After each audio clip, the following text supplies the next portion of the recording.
So whenever I get a case of someone with ulcerative colitis or Crohn's or something that is in a flare, that is where we head to first. And it will be those short cooked meat stocks using really gelatinous meat close to the bone, no more than an inch from the bone, with marrow, with connective tissue. That's the kind of cuts that we're using. And that is what soothes, brings that inflammation down, stops the flaring. G'day everyone and welcome to The Rory Bland Show. G'day Gut Gang, welcome back to another episode. Today we've got Elise, who is a nutritionist, she is a GAPS practitioner, and she is an overall legend. She's someone that I have been checking in with to make sure that I'm on the right track on my gut journey. And she's got a wealth of knowledge that she's going to be sharing with you guys today.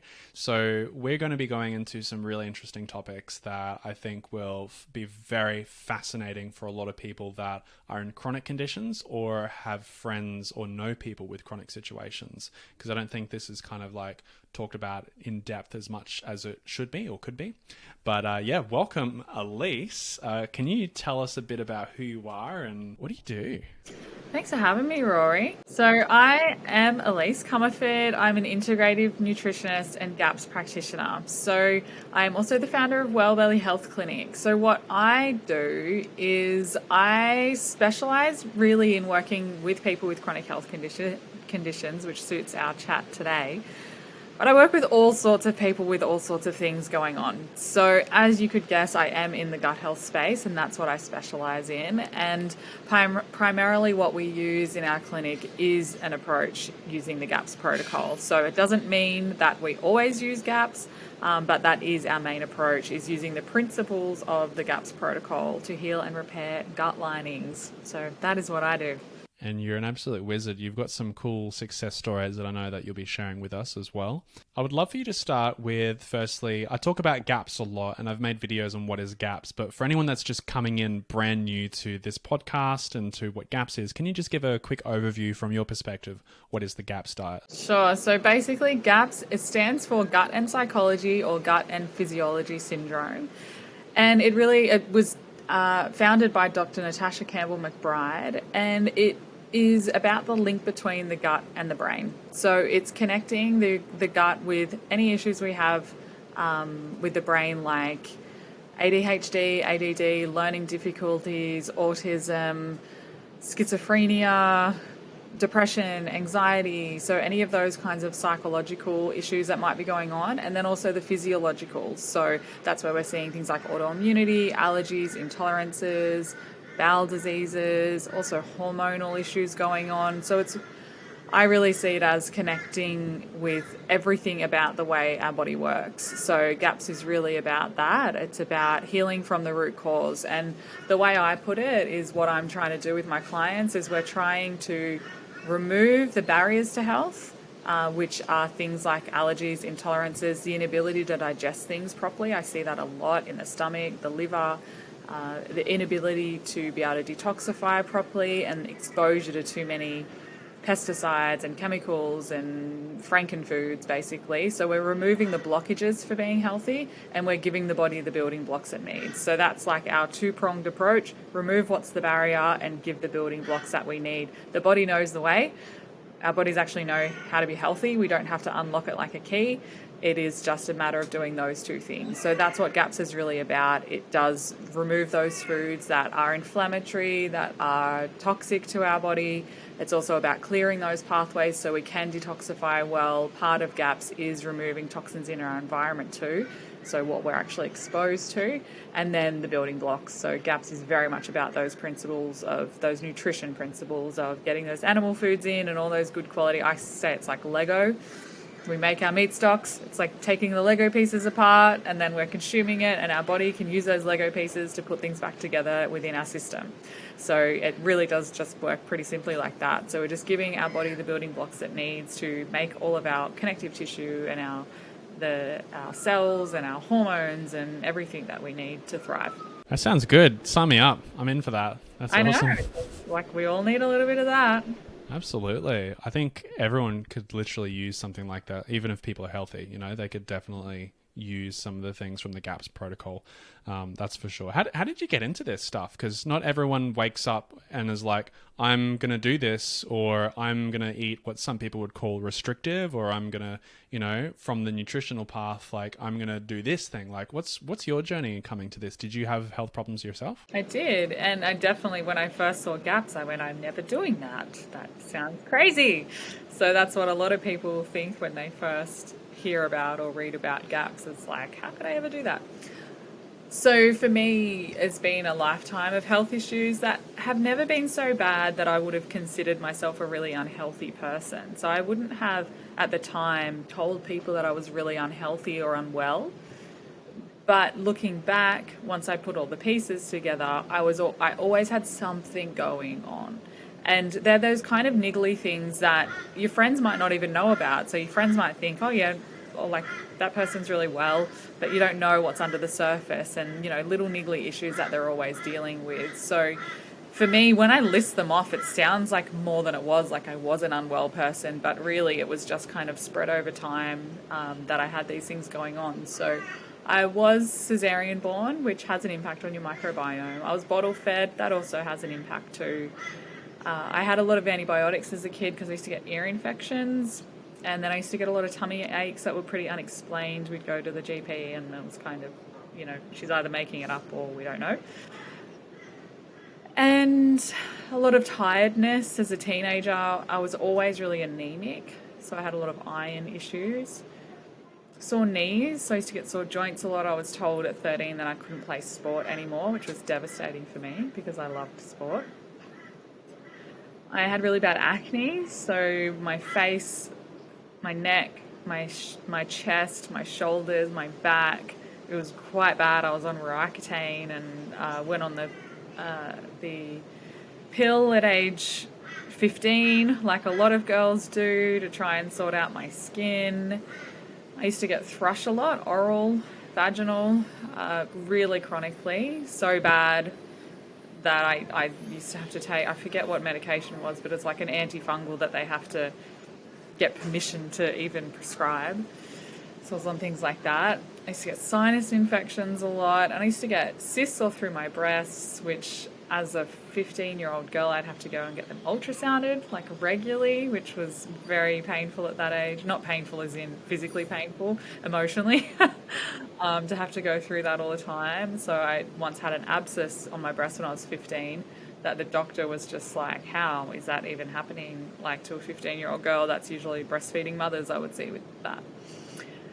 My periods were quite painful. I would get ovarian cysts and really bad breath. That was one of them. That was pretty hard to tolerate. Really oily skin, and I mentioned the acne, which was, pretty unbearable.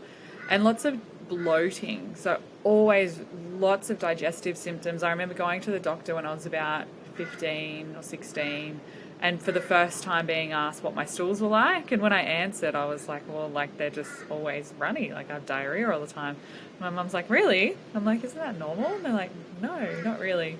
So I just thought that was normal because I just had that my whole life. And bloating and discomfort, like where I'd want to press on my belly all the time. So I can remember my dad, when he'd lay on the lounge, I'd go and try and press my belly on his feet, like just to, like, I was always like trying to press my belly on things, which is one of the symptoms. So you can see that in kids when they're wanting to go and press their belly on things or just push on it, because there's bloating and discomfort. And that was just constant for me. I didn't know that it could not be like that. So it was all adding up. In my late teens, early 20s, anxiety and depression really started to take hold then, and the digestive symptoms were getting worse. Like, there were times when I didn't make it to the toilet because of the IBS style of symptoms that were going on. Going out with friends for dinner was stressful because I knew that I would be so bloated and just feel disgusting, and then perhaps be like running to the bathroom, hoping I'm going to make it, that kind of stuff going on. And so in my 20s was when I was like, that's enough. I've had enough of this. I need to do something. And so I just started trying everything. Like I was living in Byron Bay at the time, and I went to the chemist and I got this like 3-step detox gut heal. I probably didn't say gut healing back then. I think it was more detox. And so I'm like, I'll do these 3 steps and then I'll be okay. But I wasn't okay. I was seeing like lots of different practitioners with very, very little to no success there. I think I just got given some probiotics and probably some slippery elm and probably not much else other than that. And then I had started studying as a naturopath. I am a nutritionist. I didn't finish my naturopathy degree, but that's where I started. And we were learning about food miles and we were learning about whole foods, which was pretty good for back then. I think our teacher was a bit ahead of her time. And I just got it in my head. I was like, this was 16 years ago. I was thinking, if I just eat actual food, surely I will be okay. Like, surely if it's just the real deal. And so I started doing that, and the only processed thing I ate at that time was like a organic rice and pumpkin bread. So it was like a really good quality anyway, even though it still had grains. And then other than that, I was like a uni student eating poached eggs and salmon and avocado, and my friends were all eating 2-minute noodles, and I was really particular about what I ate. And then I just ate meat, vegetables. So I would still have potato and other veggies and stuff in there, but I'm like, if it grows in the ground or on an animal, I'm eating it. And I took out dairy as well, because that really was not agreeing with me at all. And then I got really well, and my skin cleared up, and I lost weight, and I felt great, and people were commenting constantly. I'm like, you look amazing. Like, what have you been doing? And I'm like, I'm doing this cleanse. And so then I started eating regularly again, and I went, well, that didn't work, because now I feel shit again. So I didn't quite have that comprehension that what I was doing was eating the way I should be eating. And to me, I was just doing a cleanse. So it kind of started with that. I was like, it's definitely at the food side of things. That's what's impacting me. And so then I started to learn more about gut health. I had my son. I started making bone broths. I started fermenting food with very little success at the start. Lots of moldy vegetables, very expensive organic cabbages. And bringing all those in. So it started with bone broth for me until I figured out the whole meat stock thing. Lots of fermented food. And so there was that journey happening for me. And all along this time with this journey, I'm a bit of a soapbox person. So when I can see something's working or helping, I want to tell everybody about it. And so I just became the go-to just from my family and my friends about all the things I'm doing to try and sort my gut out, and helping all of them with it too. I did like high fat, low carb, and then, had amazing energy. Skin like completely cleared up, and then I'm having people comment on how great my skin is, which for me, I was just like crazy because it had been so bad all through my teen years. So that's kind of how it went for me, and I was so interested in it all. So I was studying nutrition. By the time I finished my nutrition degree, then I found gaps, and so the broths, the ferments, it had all been helping, but I just still wasn't there yet. And so when I first discovered gaps, I did the whole, oh my gosh, I would never do that. That sounds crazy. That's too hard. That's so restrictive. And then I got to a point where I'm like, I'm going to do that. So I went and did the GAPS practitioner training and did GAPS. And it was that answer for me that just got me to that next level of healing, where I was just seeing more things resolve and get to that point where I actually feel like I'm thriving. And so that's got me where I am. So I'm that soapbox person. I want to tell everybody about it. And so for the past 8 or 9 years now, I think I've been a GAPS practitioner for, I've been spending all my time telling everybody about it. So things kind of took off really quickly with my business and my clinic, because I guess not many people were talking about it at that time.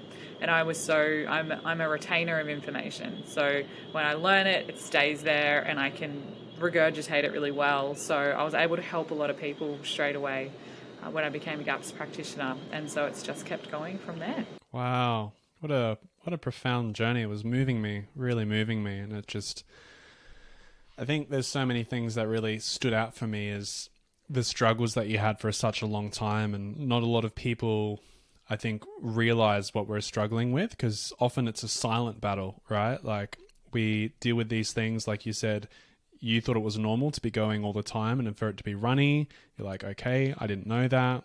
You thought there were all these things that were, that's just how it is. And it wasn't until you started to like really get sick of it and search for answers that you found things. But it's a journey to get to there. But it's when the thing that hit me is just that moment when you realize, hang on, I've actually found something that's really and it's working, and this is the missing puzzle piece. And I think when people find that missing puzzle piece of them, it just helps make life make so much sense. And I'm very much the same. If something works for me, I'm literally telling every single person that I bump into what I'm doing. I don't care who it is. I'm telling everyone that I'm doing coffee enemas right now, no matter how open-minded or not they are to it. I'm talking about it because I'm just so passionate, and I can I love that your passion just shines through everything you do, and I think that's why people are so magnetized to you as well, not just because you were the only person, but just that passion. And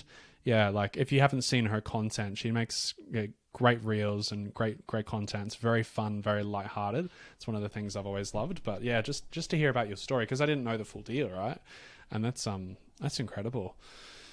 That's incredible. What do you think, because to me, where I'm at and what I know about GAPS and gut health now, in comparison to what I was taught about these things in nutrition school, because I studied nutrition and naturopathy. I didn't finish them. I became a massage therapist instead. But why do you think we're not being told about this lovely little yellow and blue books? Why do you think that's not as widespread as it could be? Because it's profound. One thing will be, so there's two things that come straight to mind. So one is that in order for the scientific research to happen, we need some of this stuff. We need money. And so it's a matter of, usually it's food companies that invest the money to make the research happen. And so there is some research happening. There is calls for case studies, like Dr. Natasha's team put calls out to us practitioners to get case studies with, bloods before, bloods after, particularly for inflammatory bowel conditions, things that are very measurable. So that stuff is happening there in the background. It's very slow though. So without a lot of research papers, that's what will hold it back from universities. So that's one aspect, and that's just, as Dr. Natasha always says, why do we wait for the science when we can see the thing is working and it does no harm? So Hippocratic Oath, first do no harm. Most doctors aren't following that. Ultimately, when you look up GAPS online, as you will have seen this, there's some articles that really fearmonger. And I always say to people after they've read those, I'm like, so, on the most restrictive point of GAPS, you're eating meat and vegetables. Do you think there's anything dangerous about eating a diet full of meat and vegetables? And they're like, no. I'm like, well, that's it at its most restrictive. It's meat and vegetables. Humans have eaten that for thousands of years. If we looked at our great-great-grandparents, they just would have eaten meat and vegetables all day, every day. They weren't eating packet foods like great-great-great-grandparents. It was just meat and vegetables, some good quality dairy, and it would have been raw. So it kind of speaks for itself in that sense. First, do no harm. But when it comes to universities, and that's where the institutions where nutritionists and naturopaths are being taught, it's extremely regulated. And GAPS is getting mentioned now. I think it's too big not to be. But being taught as a protocol, I think it'd be a long time away to see that happening in universities. So one aspect is science. And the other aspect is that basically when it comes to public health, all they'll teach is what they think people will do. So that's the bulk of what they teach us to do with people. So that public health approach is very much based on, will people implement this? So public health messages are not individual messages. They are not for individual health. It's like fortifying cereal as a public health measure. That is not to serve the individual who may not have a deficiency. It's a public health measure that's a broad brushstroke. And so it's the same with how they'll teach nutrition and teach us to implement nutrition with people. Compliance is really, a major factor in, what you're going to then recommend to someone. I don't think anyone will be compliant with something like this. So I have even had clients come to me where their naturopath has told them, GAPS would be good for you, but it's too hard. So that comes from someone that hasn't done it. And even your naturopath or your nutritionist or your GP, if they have not been through what you have been through, this isn't always the case, but they often don't understand the depth of desperation that can be present and what you are actually willing to do. So often what you're going to be told won't actually meet the limits of what you would be willing to do. And what I have seen as evidence in my practice is that people are willing to do anything they can to be well. And that's the people that come to us anyway, because there's certain qualification to get to us, as in you're not going to find my clinic unless you are interested in health and doing your research. We don't spend thousands and thousands of dollars on Facebook ads to try and draw people in. It's really about word of mouth. We do a little bit of Facebook advertising, but really it's the word of mouth and building that knowledge base. So people come to us with a knowledge base. They know what they need to do and what they want to do, and they're willing to do the work. So that's the other one I would say, is that it's not going to be widely taught, because the opinion will be that people will not do it, that it's too hard. And the people teaching, they don't have that experience and knowledge. And I think to do something like this and have the support of a GAPS practitioner that will fully understand the process, they need to have been through it themselves. Gosh, okay, so first step, if anyone's watching or listening to this and they have if you got a lot of money, just hit us up in the DMs. We'll swing it Natasha's way. We'll swing it our way for some research. I have so many research ideas. So if anyone's got the cash, if anyone wants DMs. to fund some good research, we have the capacity, we have the people. Yeah, we can do it. So it would be absolutely ideal. Yeah, I think that's a really great thing to keep in mind. And definitely. I'm not even who knows, really, who knows who's listening to this, but I think that's a good thing to keep in mind of that. Because I know there is some research that is being done in these fields, but again, it's if there's no big companies behind this gaining anything out of it, then it's not going to happen. And then also, like what you said, there's a big percentage of the population that would not be willing to make big changes because they're not desperate enough, right? They're just happy to take the generalist approach. But there is a percentage of the population, and you and myself are two of them, that are very desperate and are willing to do what it takes. And I get asked this a lot. It's is it hard? It's what's really hard is just being unwell. Exactly. That's hard. Eating healthy foods, that is not hard. That's all you're doing. No, and that's what most of my clients would say too. And I think the percentage of the population that are willing to do this is quite high. I would call it 20%, which is a lot of people. A lot of people are willing to do this and are willing to do whatever it is they need to do to be healthy and well. And they just might not know that this is the answer yet. But if the information was out there, if it was more available, there'd be a lot more people that are willing to do this. So true. What do you reckon of? I see a lot of people that are gut health experts that talk about plant-based, gut health and recommending tofu or grains or stuff like that. With what I know now, it just seems very bizarre. What are your thoughts on it? Yeah, it is quite bizarre. And to be honest, I haven't interacted with a lot of content that's plant-based about gut health. So I haven't read a lot of the information that's being put out there. But just from what you're saying now, it really doesn't make any sense. And when it comes to plants, when it comes to grains, they're innately, they're designed for us not to digest them. So that's how they protect themselves, is that they're designed that way. So it's with healthy digestive systems, we can definitely digest some of this, and humans have always eaten some level of plant food. Same with toxins in our environment. Of course, toxins are toxins, but our bodies can deal with some level of them. The major issue is the amount. So the amount of plant foods that are being eaten, the low quality of the plant foods that are being eaten, the chemicals we're actually eating with them, glyphosate. So there's a lot of theories that gluten intolerance is mainly just glyphosate. Yeah, so I think it's that. It seems pretty obvious to me. I just don't know how anyone's talking about gut health and talking about plant-based in the same sentence anymore. I saw this really great short.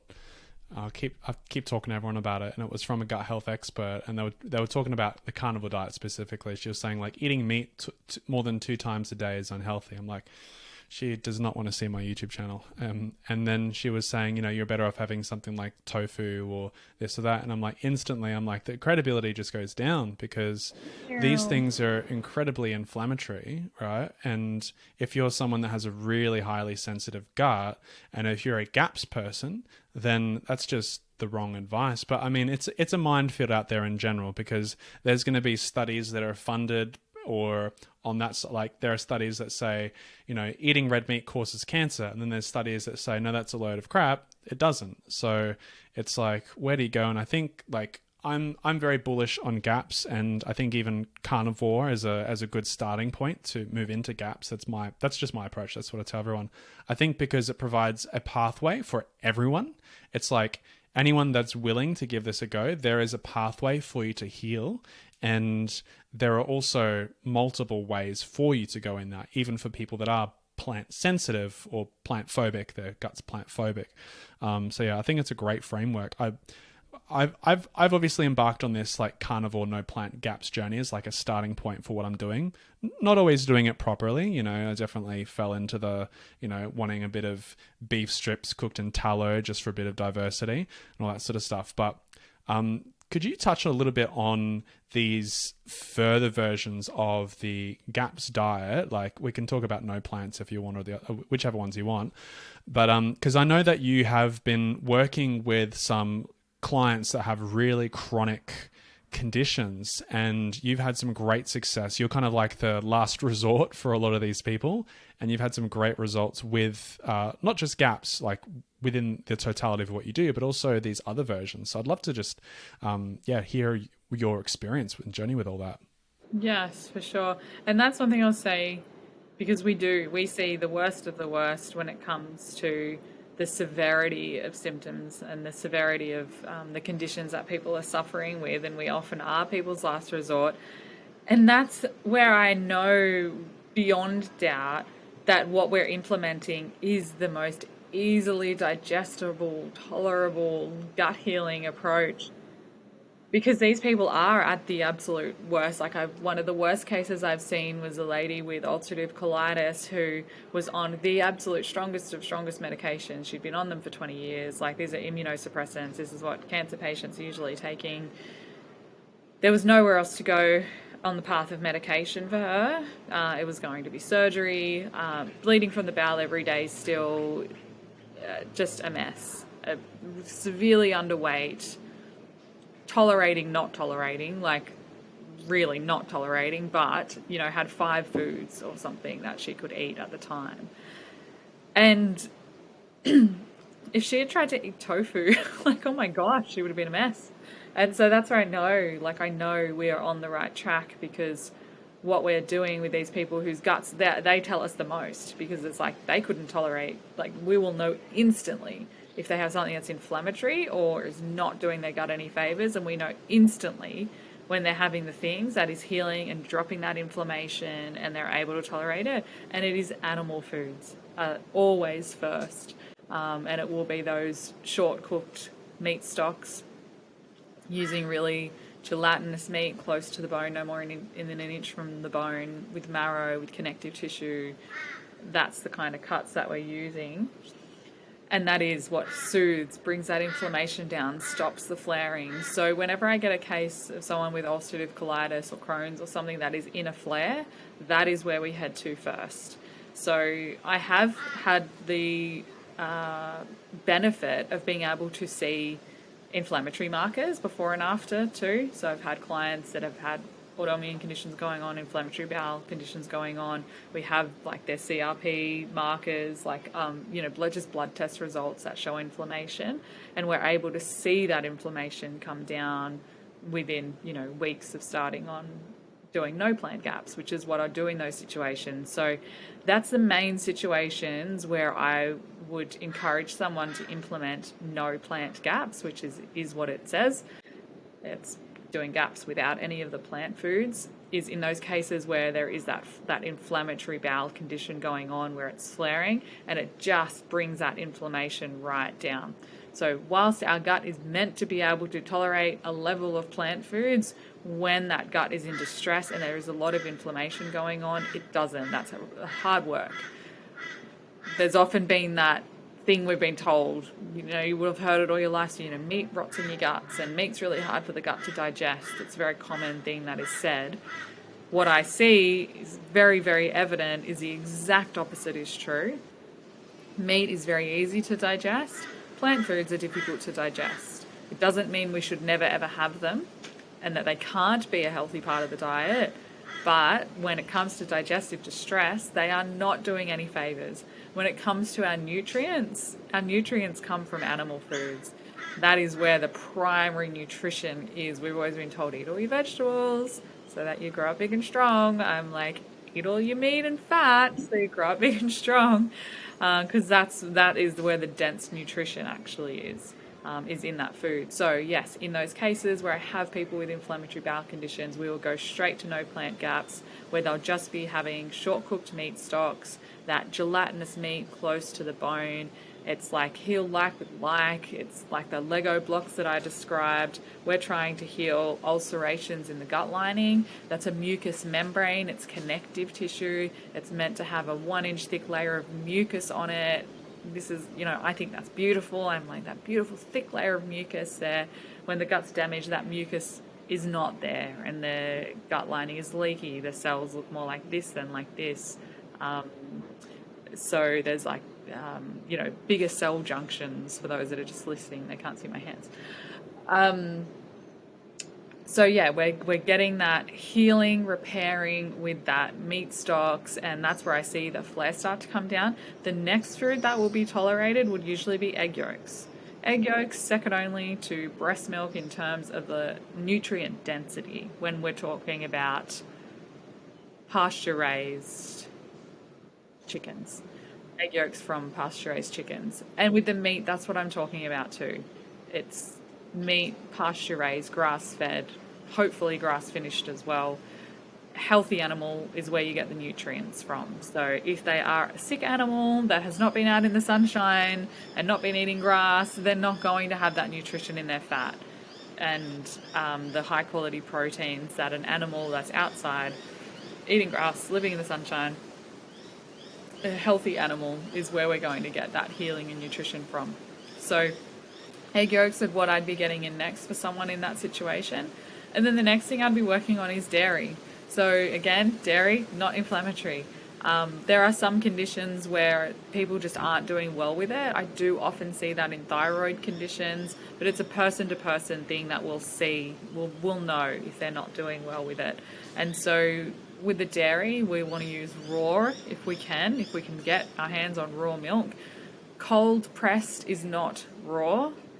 So the one you buy from the supermarket, made by cow, cold pressed, they say raw milk on the bottle. It is not raw milk. It is cold pressed under very, very high pressure inside a plastic bottle. So it's not my favorite. It's not organic either.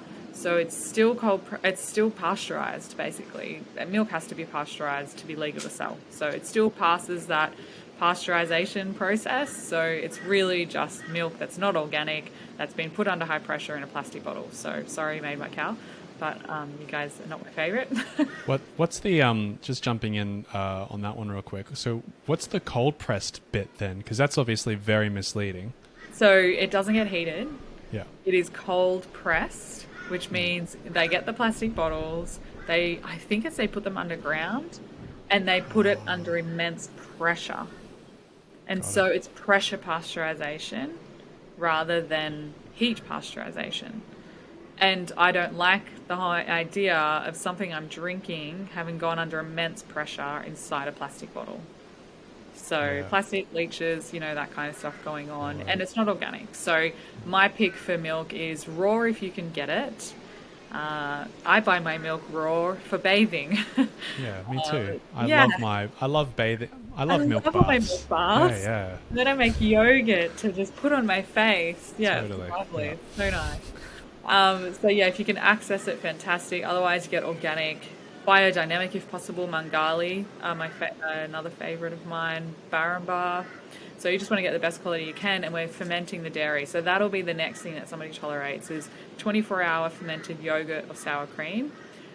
And I see that tolerated very quickly. So that's another one where I know this is not inflammatory because the cases I'm working with are cases that of inflammation. And we continue to see the inflammation going down when bringing these foods in. So if there's intolerances to dairy, I'd start with ghee first, and then we'd move on to butter, then we'd move on to whey, then yogurt and sour cream, and move through like that. So the first foods I'd be getting someone on in those conditions would be meat stock with those gelatinous meat. I'd be getting all that connective tissue off the bone and blending that all back through marrow, getting all of that in there. Egg yolks, once they're tolerated, we may need to start with just dipping, like splitting open the yolk so there is no white involved, dipping the toothpick inside the yolk and dipping it in their soup. Some need to start that slow. Often with an egg intolerance, it is the white rather than the yolk. So the whites can take a bit longer to get in. So we're doing those yolks, and then same with the dairy. Sometimes we need to start really slowly, but we'll be bringing that in. And so that's what someone will be having. And gosh, that's amazing if they're at that point. I feel nourished talking about it. And when I have someone eating those foods, I'm like, oh, your body is so happy right now. Having those really, really nutrient dense foods. And we'll look at things like cod liver oil and fish oil, because when there's been a lot of depletion, there is a lot of fat deficiency. So our fat soluble nutrients, so important. Vitamins A, E, D, K, our omegas. Whenever I see any case of osteoporosis, I have never seen a case of osteoporosis or osteopenia, low bone density, where they have been digesting their fat properly. So every single case of that I have seen, they do not digest fat. And fat is so essential for our bone health. It is not calcium. You have been lied to. If you ate like one broccoli floret a day, you'd have enough calcium. Like, you don't even need dairy for calcium. So we get enough calcium. It is collagen and our fat-soluble nutrients, absolutely essential for bone health. And that is what's missing. Low-fat dieting, stop eating so much red meat, there goes all your collagen, there goes all your fat-soluble nutrients, there goes your bone health. So that plays a really, really big part in that. So, and our neural connections between all of our brain cells all relies on cholesterol. So all of our steroidal hormones, they're all made from cholesterol. So all our sex hormones, so we're seeing, I'm not going to say this is the only cause, but it is one contributing factor. We're seeing a lot of infertility, we're seeing a lot of impotence, we're seeing lower testosterone in men. So we're seeing a lot of hormone imbalances. Other factors are at play there too, endocrine disruptors, there's more going on. But our cholesterol, saturated fat, nothing in our body would heal if we did not have these things present. Our body makes cholesterol. It needs it in such high amounts. It's every single cell has some amount of cholesterol in the structure of it, if not all of the structure of some of our cells. So every function in our body is very, very reliant on cholesterol being present to really thrive. So it's taken me a while to change my, like, really deeply psychologically change how I think and feel about saturated fat and cholesterol. It's taken years, but now I hear the word cholesterol and I'm like, oh, cholesterol, like, that's what we need to get more of into people.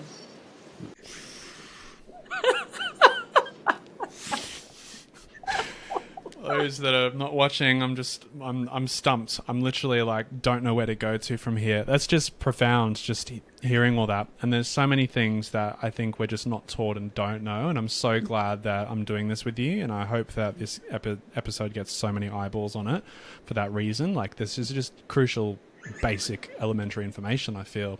So you've seen people that have had chronic conditions come through your clinic, and they've done this and they've seen results. Incredible results. Absolutely wow. Incredible results.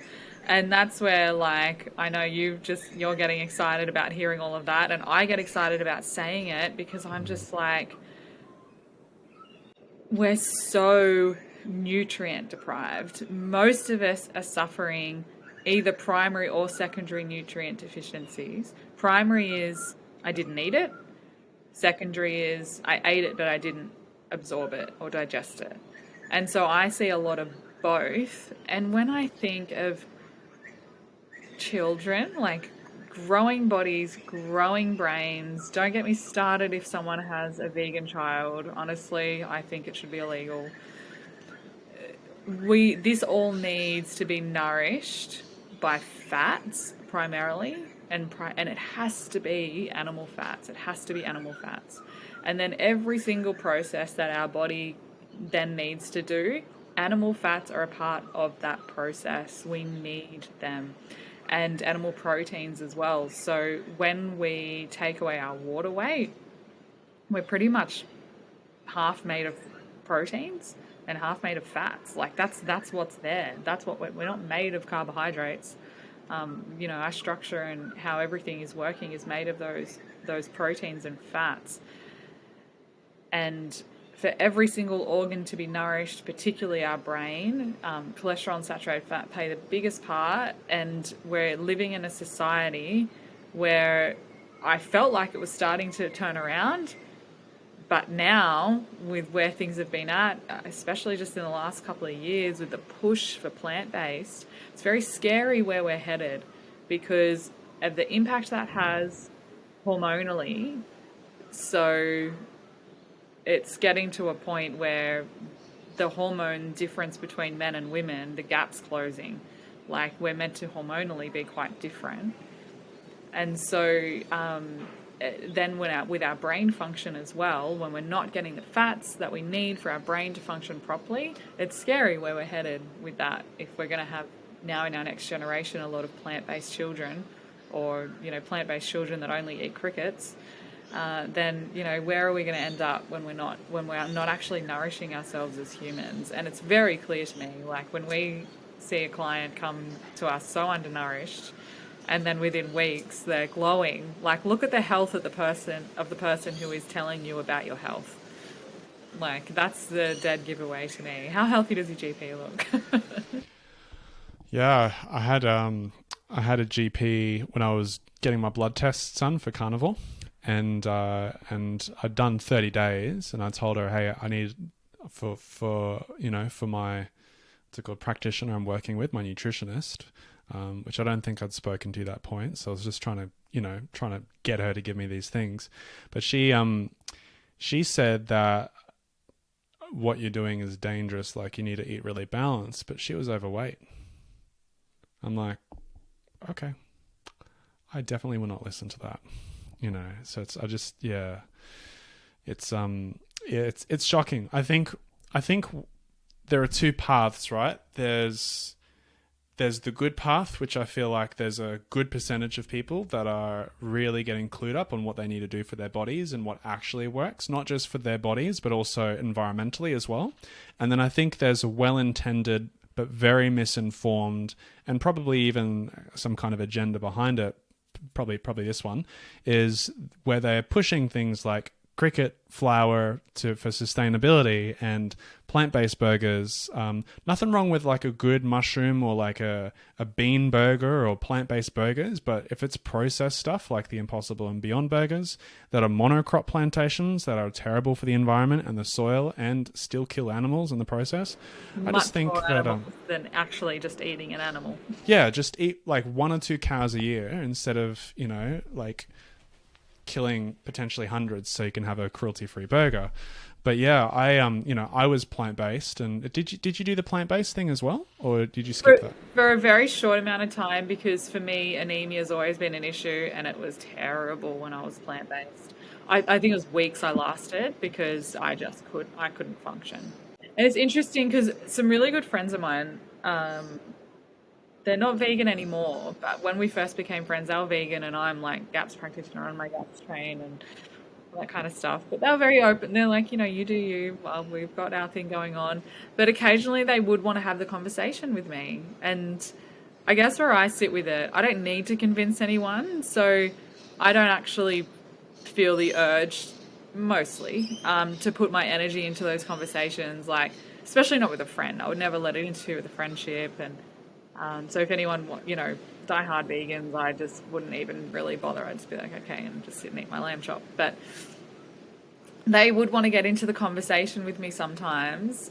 And, they like all the typical kind of things we would hear, which is justified in their mind. And they were doing it, they're really kind, good people. So they were doing it for what they believed, all the right reasons.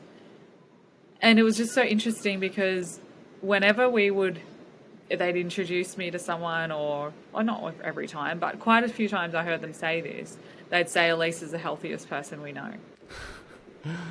Wow. And they'd always comment on that, like that I'm the healthiest person they know, yet I ate the most meat out of anybody they knew.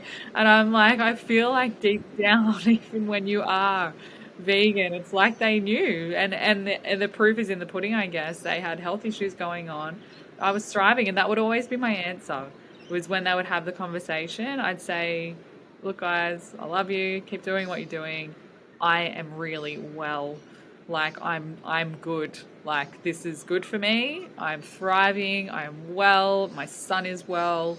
Like, we are good. Like, it's okay. You keep doing your thing. So, but then they ended up doing the thing anyway. So, which was great because Yeah, it's so true. You definitely just got to love people and leave them. You don't want to, absolutely. And yeah, people come around. If you're doing well, people become convinced. Absolutely. And my 4-year-old, he's like a animal-based evangelist now as well. Like, we'll just be sitting and having like, we started originally intending to raise him vegetarian because we had that ethics and kind of the good intention behind it. But then, and he didn't really like meat as well early on. But then we started having more meat, and, as I started to get into the stocks and the broths, he does as well. So it's like part of his daily, like most days of the week, sometimes multiple times a day. But he's like, we talk about what the healthiest food is, and he's like, apples are the healthiest food. I'm like, well, they're pretty healthy. They're pretty good. And like, you want to know what I shared with him my perspective on GAPS. Well, this is what we say in like GAPS, is like from like meat stock is the best. I say meat stock, number one. And then, you've got your probiotic foods, and then you've got your meat, and then the other things from there. And so when he, I think it was last night or the night before, he's like, okay, Daddy, meat stock, healthiest food, and broth, and then sauerkraut, and then meat, and then apples, and then banana. And it's really cool. And he's like, we're doing mostly GAPS with him, here and there, he'll have grains, or he'll have like, starches like potato chips that were cooked in olive oil or avocado, but overall mostly GAPS. And it's been helping tremendously, plus the other stuff. But it's like, I think kids having the right education and support from their parents, I think sets them up powerfully. So I think as parents, it's our job to get really clued up on what is the optimal diet for us as people. How do we be good examples to our kids? And because then that's when they're going to be the example. Because if we're telling our kids, you got to eat healthy, but then we're going and getting hot chips every night, yeah, they're not going to really follow that, I don't reckon. doesn't work. Yeah. And I feel like the like a really important way, I guess, to be thinking about it and looking at it, and I guess this is kind of one of my theories with vegetarian and vegan.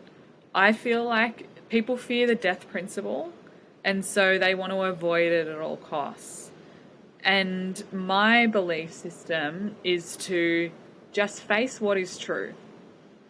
So that's what I like to kind of try and push past, cognitive dissonance. I remember first learning that term and just being so fascinated with it. For those that don't know what cognitive dissonance is, it's holding a belief in your mind and holding another belief that just means the other one, they can't exist together. I can't think of an example right now, but it's like, one example of cognitive dissonance is, say you went for a job interview and you really wanted the job. And so you've gone for the job interview and then you didn't get it. And then you say, well, I didn't really want that job anyway. So that's cognitive dissonance, where you just rearrange something in your mind to suit you. And so there's a lot of cognitive dissonance going on when it comes to vegetarian, vegan, plant-based.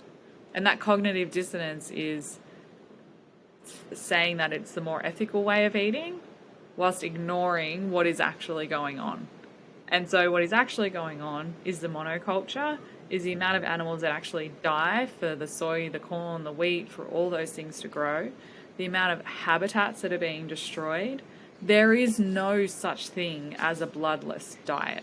It does not exist. So you're either choosing to face the death principle or turn away from it.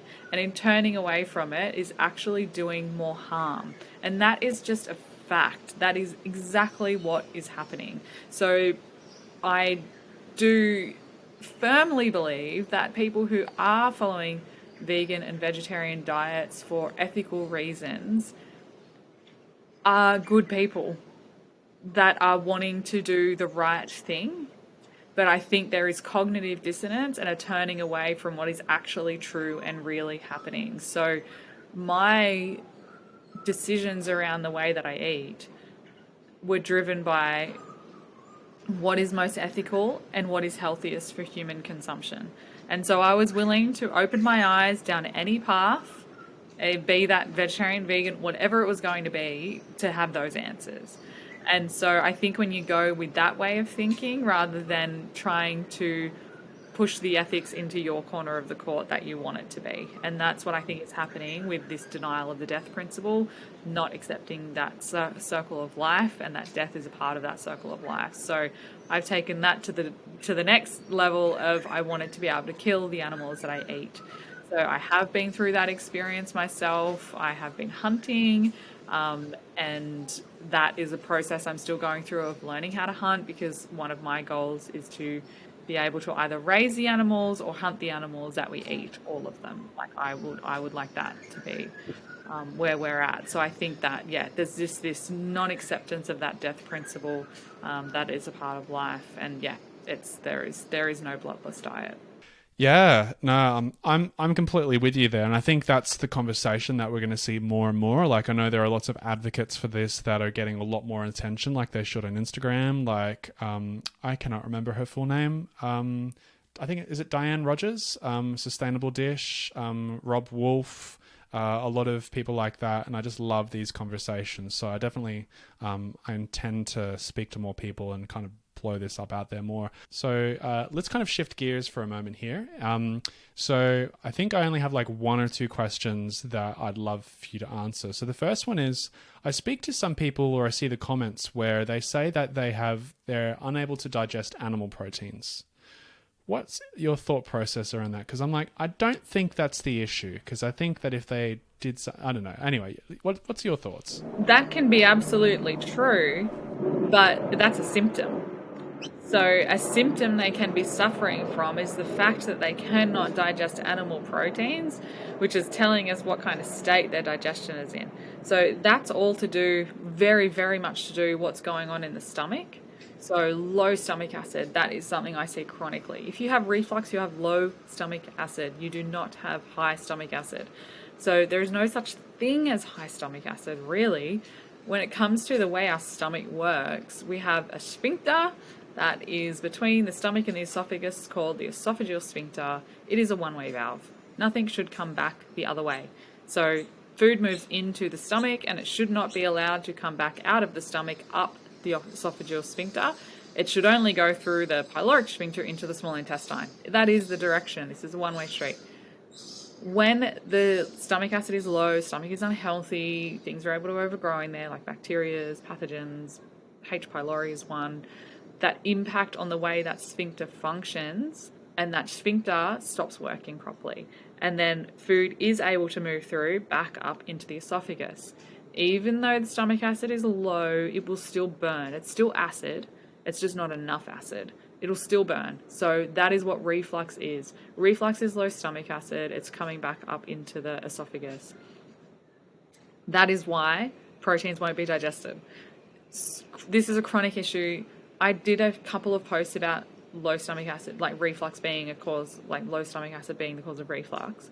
I've never been messaged so much about something. I didn't realize how many people are actually suffering with reflux and have been medicated for years on Nexium, other protein pump inhibitors, which is just so bad to be on those things.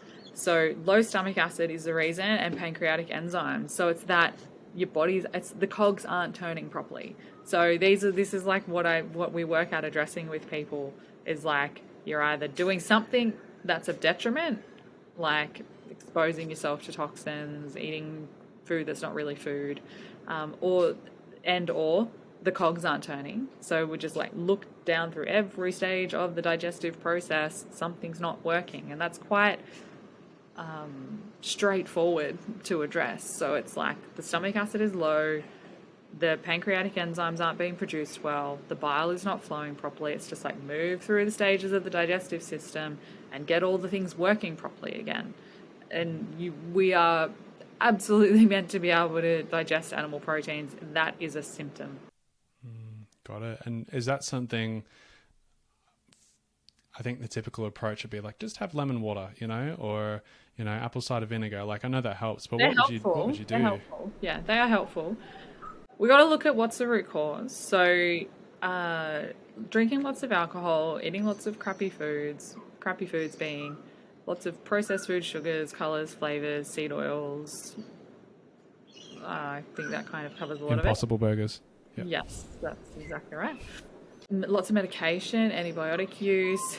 Massive one is stress and overeating and eating too fast and just not actually treating our digestive system properly. So we run all sorts of things, and something we run sometimes is a 10-day Kickstart Digestion course. And what we do in that one is we actually spend a lot of time just on eating properly, because so many people aren't eating properly. They are eating on the go, they're really stressed, they're eating too fast, they're eating too much, they're not chewing their food. And so this really impacts on stomach acid and digestion. So when you're stressed, there's kind of like there's a parasympathetic, sympathetic nervous system. Most people have heard of that. When you're in that sympathetic state, the blood flow is to the extremities. It's about responding physically. It doesn't matter if the stress is mental. It's about a physical response. That's what it puts you in. That takes all the blood flow away from digestion. Most people are eating in that state. There is no blood flow to digestion, so we're not producing stomach acid properly or pancreatic enzymes, and then we keep putting food in there when our digestion's not ready for it. So if you just start with smelling, like making your food, sitting down, looking at it, really taking it all in, smelling it, and taking your time with it, you'll start to feel saliva. I'm even talking about, like, thinking about having a bowl of food in my hands. I'm getting like the saliva coming into my mouth because I am actually hungry. I've got a big stock on the stove. I can smell that too. So that the saliva production, you'll start to feel gurgling in the stomach. That's our digestion priming and getting ready. Most of us are just shoveling food in before that's happened. So that is what I would like stress. And that style of eating, I would say, is one of the main reasons why most people can't digest things properly. So that's like, there's like layers of how we address things in clinic. I feel like a lot of practitioners go straight to let's do microbiome testing. Let's just test all the things and then treat all the symptoms. Whereas we go, right, how's the function? Like this, let's work on the basics here. Are you chewing properly? Like, are you actually like in a state to digest properly? Do we need to work on the health of the stomach? Sometimes it's too far gone where, like, that sounds really bad, but not so much. Like, just the point where just chewing properly and drinking lemon water is not quite going to do it. And then we do need to actually supplement stomach acid. So we want to lift the level of stomach acid because that will kill off the things that aren't meant to be there. So sometimes you need to do that because there's just too much going on in there that's taken over. So we use stomach acid supplements to get the stomach acid levels back up. For 99% of the reflux cases I see, that does it. That solves it. It's actually supplementing stomach acid resolves the reflux. So yeah, we will often do that alongside all the other things. Apple cider vinegar, lemon water, they do help. From some people, that does it. Some people, when it's just a little bit of reflux here and there and they know it's a little bit of an issue, for some people that will do it. Fermented foods are great too, particularly the liquids. So like liquids from ferments with your food, before your food, after your food, really support that digestive process. Amazing, thank you. That is a free answer for you, random commenter. um, yeah, no, thank you for sharing that. So guys, as you can hear or see, Elise is someone who has gone through the hard yards herself. She has gone through her own health issues. She's overcome them eating this way. She's gone through the studies. She's worked with countless amounts of people to help them with their things. So I feel like she is incredibly qualified in so many holistic ways to support people with their health. And she's one of the practitioners, and her clinic I recommend to people all the time. So if you are struggling with your health or anything like that and you want the support, just go check out Elise. Where can people find you, Elise? Where are your places? So where I am most often, Instagram's great. So I do spend a bit of time on there, and when you're getting an answer on there, it is me on there answering everybody. So at Elise Nutritionist and at Well Belly Health Clinic. So we're both the clinic and myself are on there. And so you can head over to wellbellyhealth.com.au. That's our clinic website. There is loads of resources on there. So often people comment, this has been said to me quite a lot, is like, you give away too much for free. But I know that people need us anyway. So I really like to make sure the right information is out there, and it's not like my goal is that people don't need us anymore. It's not really about that. It's, we like to put out as much of the right information as we can because we know how much people are searching for this stuff. So there are loads of talks on there in our resources section, podcasts and videos. There's lots of talks on there on a whole range of different health topics, and lots of blog posts with recipes and things on there too. So there's a lot of really good info on there that can help people. Beautiful. And you're global. You can work with people anywhere, anytime, anyhow. Yeah. So we do work with people all over the world. And so our clinic is completely online. I have a number of practitioners.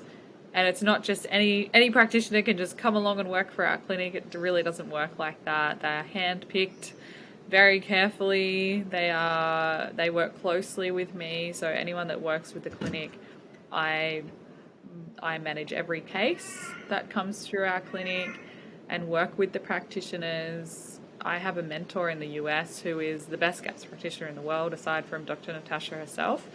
And we still work with her regularly, working through client cases and discussing things. So our aim is to always stay at the absolute top of our game, because that's how we can help the most people we possibly can. So we will always find the answer. That's our passion. And do you have anything cool coming up that you want to share with people?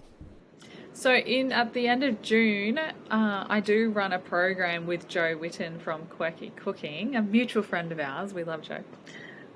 So Joe and I run a program together called the Gut Health Formula. The way we do that one, it's 8 weeks of live content and 12 months of access to all of the content. And what it's about, everything we're teaching in there is heading towards GAPS. So every recipe, everything that's in there is actually full GAPS recipe. We teach in a way where it's really about finding your own approach to your health that is an empowered approach, not based on stress, blame, shame, guilt, overwhelm, all the things that we normally feel. So we really work on the stress and nervous system side of things with people, about looking at that bigger picture of your health and getting that clear idea of what you're aiming for and why. And then we make it easy. So the Gut Health Formula is really about that, is just taking these small, easy steps over 8 weeks that just get you closer and closer to the goal.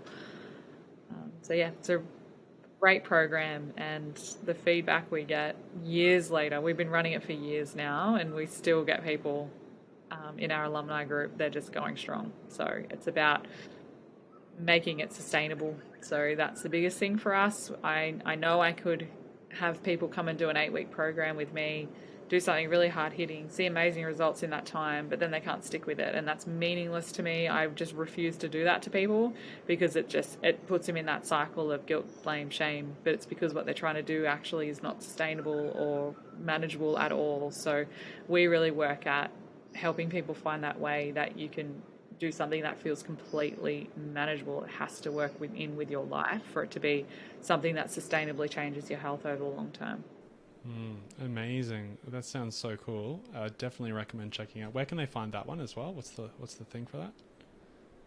So you'll find that on the Wellbelly website, so wellbellyhealth.com.au, and you'll see online programs and you'll see the gut health formula in there. And what's your message to the world? My message would be that we have more power over the creation of our future than we have ever been told. That we are the master of how our lives look and how we think about it, where we put our attention and our intention drives what our reality looks like. And so I know people might expect me to say something along the health line of things, but nutrition and gut health, it's all a pathway for me to live my best life. It's not about an achievement of health in and of itself. It's about living the best life I possibly can. And that is at the core of it for me, is what I would want people to know and embody, is that we control our destiny. We have more control over it than we've ever been told. And our intention, where we put our intention, is what creates that. So more power to you. Power to you as well. Thank you so much for coming on. This has been awesome. I'll definitely have to bring you back because there's 5,000 other things that I'm sure that we could talk about. But yeah, it's been a pleasure. Thanks, Rory. You know what? You're a legend. Thank you so much for taking the time out of your day to listen to this episode or watch it if you're on YouTube. It means the world to me. And there's plenty more where this came from as well. So if you'd like to see more content or listen to more podcast content, then you can just hit subscribe on YouTube. If you're on Spotify or iTunes or the other things, 5-star rating goes a very, very long way and would be forever grateful. For any of the resources and links mentioned, you can head over to rorybland.com and you can check out my exclusive newsletter at rorybland.com/newsletter. Thank you again, and I can't wait for you to check out the next one.